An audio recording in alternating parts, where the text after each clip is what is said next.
Sarah Brayer, an American artist based in Kyoto, Japan.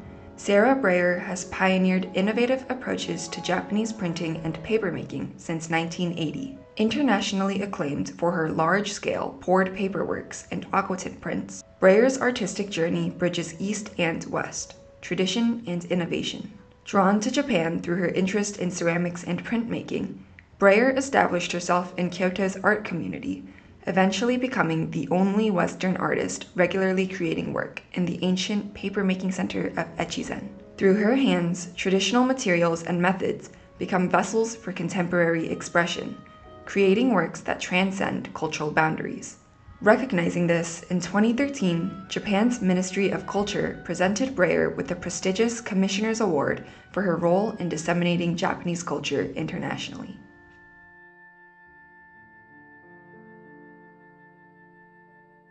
So I got interested in paper while I was working on prints in New York.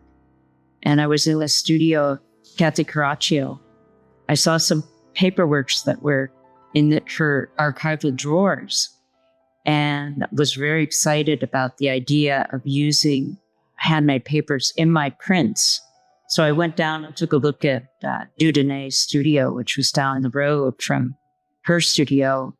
And as I was looking around and watching people working in paper in the studio, I thought to myself, I should be doing this in Japan. I live in Japan. I'm in the center of a great papermaking center. So after that trip to New York, I went back to Kyoto and looked very ardently for a place to make paper. And that led me to the village of Echizen, which is a historical paper center in Japan. Yes, so I went to my local paper proprietor and asked him if he knew of a place where I could work.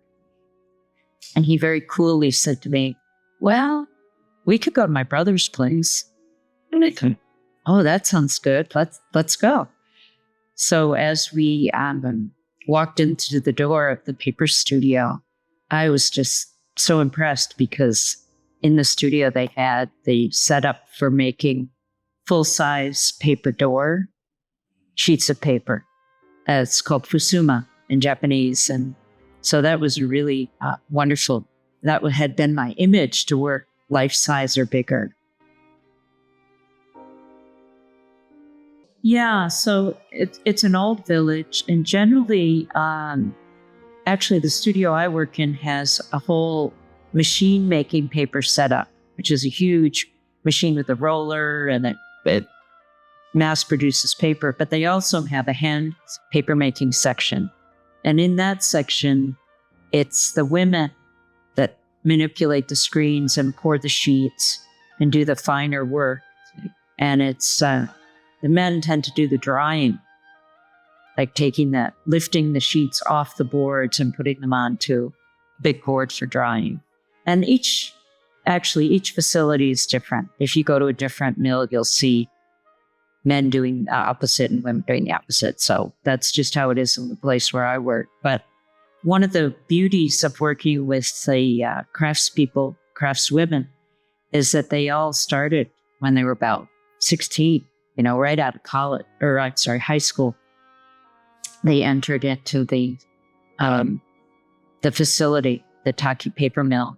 And so they're very, very experienced and very, very quick in that way that they manipulate the screens, the materials. Well, because it's a family business that has been in operation for a number of generations. I'm kind of like a sister to them, but that's for Japanese, right? There's a kind of informality, like they call me Sara-chan, which is a kind of a familiar term, right? Oh, sister's back, kind of like that. And it's very warm, and they're very generous with their knowledge. And one of the things I like is that, where Echizen is in Fukui, which is different than Kyoto. And the dialect is different, and people are very direct. So if I'm doing something that isn't right, someone will immediately tell me. in a nice way, but I know when I'm off or when I'm not being understood. So before we start doing anything physical, like pouring the fiber, it has to be mixed and it has to be the right consistency. And there's a lot of setup, buckets and moving fiber around, and then everyone's standing around the screen getting ready to pour. And so I sort of lead it. And, I have to tell everybody what we're going to do. And then we've worked together long enough so that there's a kind of flow. And actually, if you watch the Japanese work together, they don't talk at all because they know exactly what the steps are and, how it's going to go. But in my case, I'm a little bit slower, right? Because I'm not doing production paperwork every day. And sometimes I like to switch things around. So for instance, if I'm going to do a base layer that's more than one color, I have to figure out, how and when are we going to do a double pour? So maybe I have that, for instance, black and white. I have two different colored pulps ready to pour. But because it's so quick, you have to really prepare, and you have to let people know, like, okay, I'm going to start, or I'm going to give you a cue, and then, start after I start. It's kind of intense, yeah, but it makes it really exciting because you really don't know until you're into the process what it's going to be. Yeah, so often I'll use what I call the base sheet. It's just whatever the work is sitting on, the fiber that catches that image. Often I use Kozo, which is mulberry. And I like to mix the shorter fibered mulberry with longer fiber and get texture into the sheet. There's another fiber called Mitsumata, and it's from the Daphne family. It's a little bit shorter, and it has a feather-like quality. It's very beautiful. And so I'll often like to use that on top of the pozo and let it spread out. There are ways that you can make it look even more like snowflakes or just really disperse. And that's something I do with viscosity. And then there's the third fiber in Japanese paper making called gampi. And gampi, I actually have poured it a little bit at a different facility, not known Echizen, because Echizen is not known for gampi. Some of the paper centers are specific in the fibers that they use. And gampi has a beautiful sheen on the surface when it dries, and it's often used in shinkole for for etchings or prints that employ shinkole because of the surface being so receptive to ink.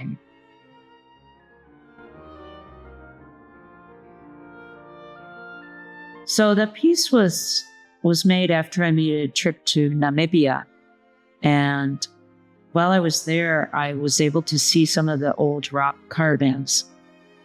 And those carvings had animals, and some of the animals were definitely related to astrological formations. So after I got back to Japan and went into the paper studio, I was really interested in exploring different astrology signs.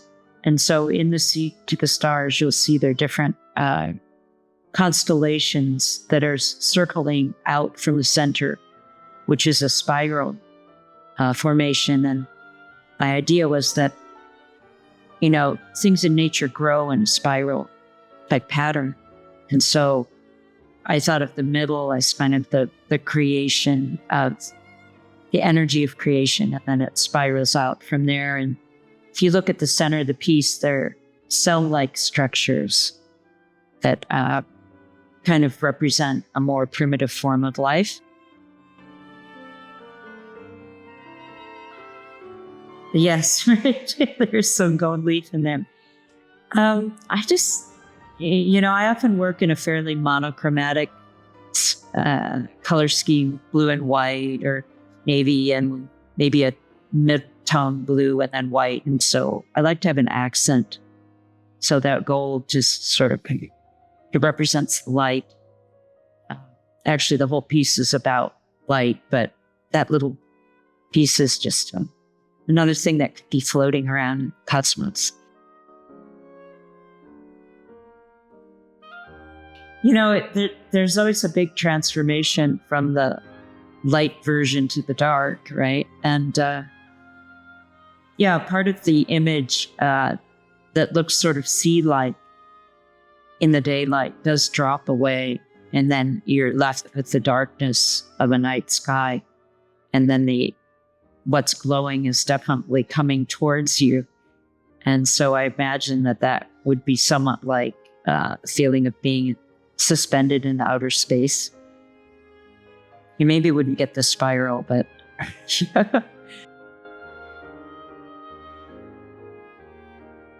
well, I think the actual what appears like movement in work is just our eyes, because they're working as a pair and they're looking for an edge to focus on. And with the phosphorescence, maybe something different happens with the edge, right? I mean, it's actually our vision that's making that change. It's not like the pigment itself is making the glow, and it's a phosphorescent pigment, but it's not pulsing. Our eyes are not. Actually, it's our brain more than our eyes.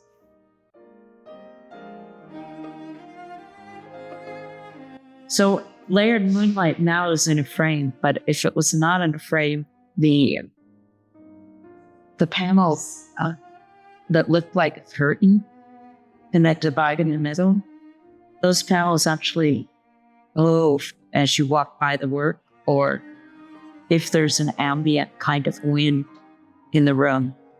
And so that was my intention, was to let you view what was underneath the curtain, which is the full moon, in a kind of shrouded situation, so you didn't see the whole thing at once. And if you are to visit the Ise Shrine in Japan, one of the things I noticed was that there's a white curtain in front of the main part of the shrine. And as you go up to look in, you can't actually see into it unless the wind blows and the curtain slightly wafts open, which is kind of similar to what I was thinking about with layered moonlight. You get a glimpse, yeah.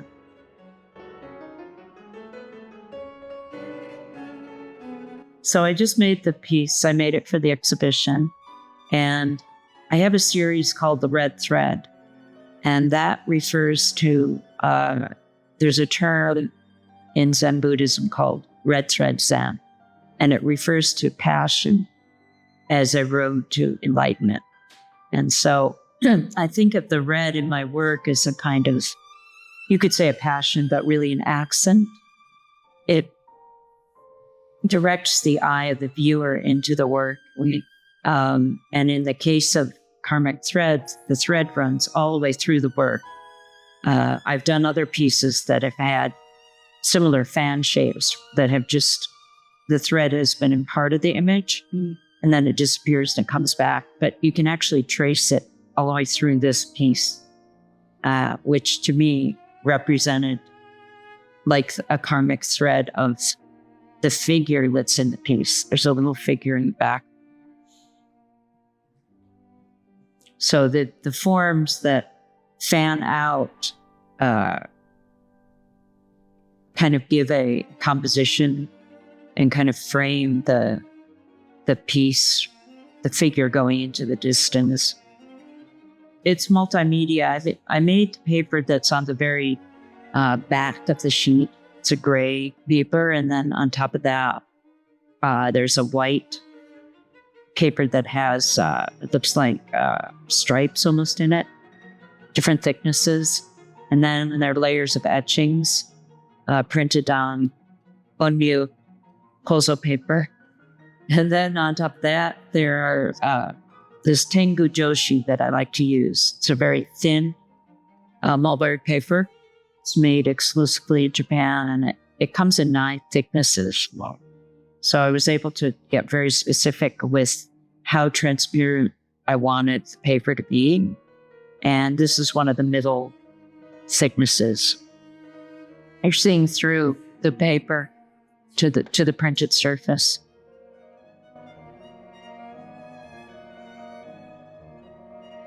Well, I noticed that after living in Japan, that umbrellas were used in a variety of situations. And, not only the rain, but in the snow and in the sun. And, it's pretty ubiquitous item in Japan. For me, it gives a kind of shape and the figure is a little more mysterious because you're seeing it move through the piece with an umbrella. And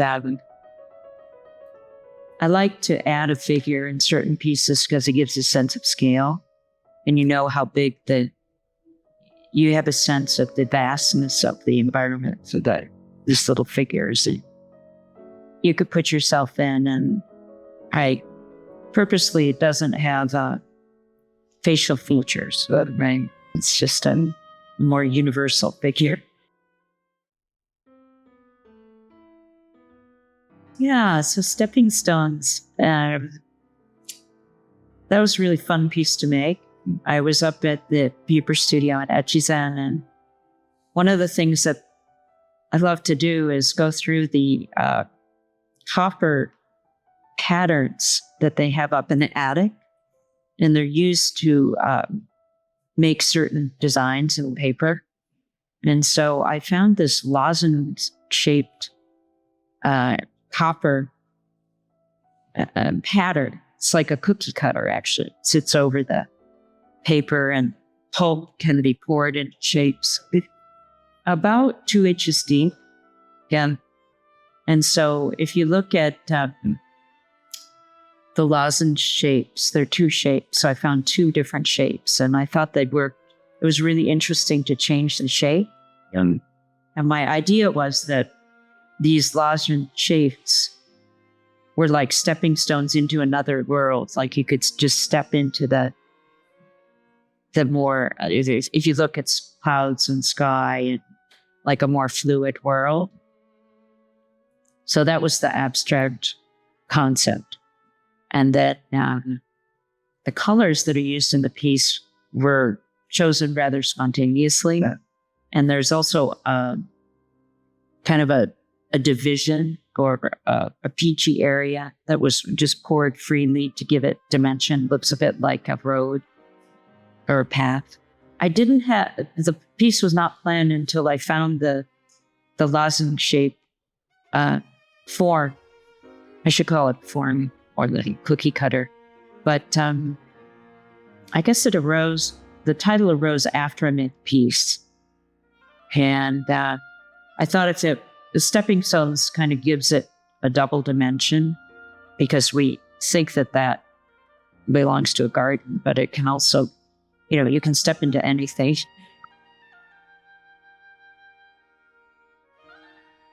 So I think for me that working in paper in Japan has allowed me to find a voice that's very unique and contemporary, but also ties very much to the culture of Japan and to past tradition.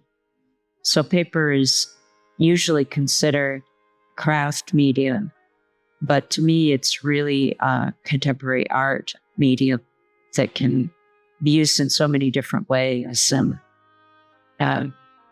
I feel very fortunate that I'm able to be part of that tradition and take it outside of Japan as well, show it to other people outside of the culture. Yeah, I think it's really a international art form.